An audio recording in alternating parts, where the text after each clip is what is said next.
తండ్రి కుమార పరిశుద్ధాత్మకు మహిమ కలుగునుగాక. ఈనాటి జీవవాక్యం.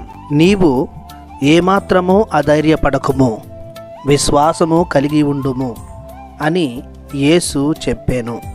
మార్కు శుభవార్త 5వ అధ్యాయము 36వ వచనము. ప్రియ దేవుని బిడలారా, సహోదరి సహోదరులారా, తండ్రియగు దేవుని నుండి ప్రభువగు యేసుక్రీస్తు నుండి శాంతియు కృపయు కరుణయు లభించునుగాక. ప్రభు అయిన యేసుక్రీస్తు ఈ మాటలను ప్రార్థనా మందిర అధ్యక్షుడగు యాయీరుతో పలికి ఉన్నారు. తన కుమార్తె మరణావస్థలో ఉండటం వలన, ప్రభు, నా కుమార్తె మరణావస్థలో ఉన్నది, మీరు వచ్చి నా కూతురిపై మీ స్వస్థత హస్తాలను ఉంచిన ఎడల ఆమె స్వస్థత పొందును, జీవించును అన్న విశ్వాసాన్ని ప్రగాఢంగా చాటియున్నారు. ఆయన విశ్వాసానికి మెచ్చిన క్రీస్తు ప్రభు ఈ భరోసానిచ్చే మాటలను పలికి ఉన్నారు. అధైర్యపడకము అన్న మాటలలో క్రీస్తు ప్రభు ఆయనలో కొండంత ధైర్యాన్ని, ప్రగాఢ నమ్మకాన్ని నూరిపోశాడు.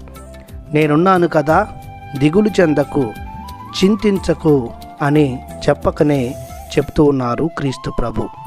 నీవు నా చెంతకు వచ్చావు కదా, నాకు నీ కూతురిని అప్పగించావు కదా, ఇక అంతా నేను చూసుకుంటాలే అన్న వాగ్దాన పూరిత మాటలను క్రీస్తు ప్రభు యాయీరుతో పలికి ఉన్నారు. విశ్వాసము కలిగి ఉండుము అంటూ విశ్వాసములో తొణికిసలాడవద్దని, గట్టిగా విశ్వాసములో పాతుకుపోవాలని యాయీరుకు క్రీస్తు ప్రభు చెబుతూ ఉన్నాడు. ఆయన స్థానంలో మనం కూడా ఉండి క్రీస్తు చెప్పిన మాటలను సావధానంగా వింటూ కంటూ అధైర్యపడక స్థిర విశ్వాసముతో ప్రభుని బిడ్డలుగా, క్రైస్తవ వీరులుగా, సత్యానికి సాక్షులముగా జీవించాలి.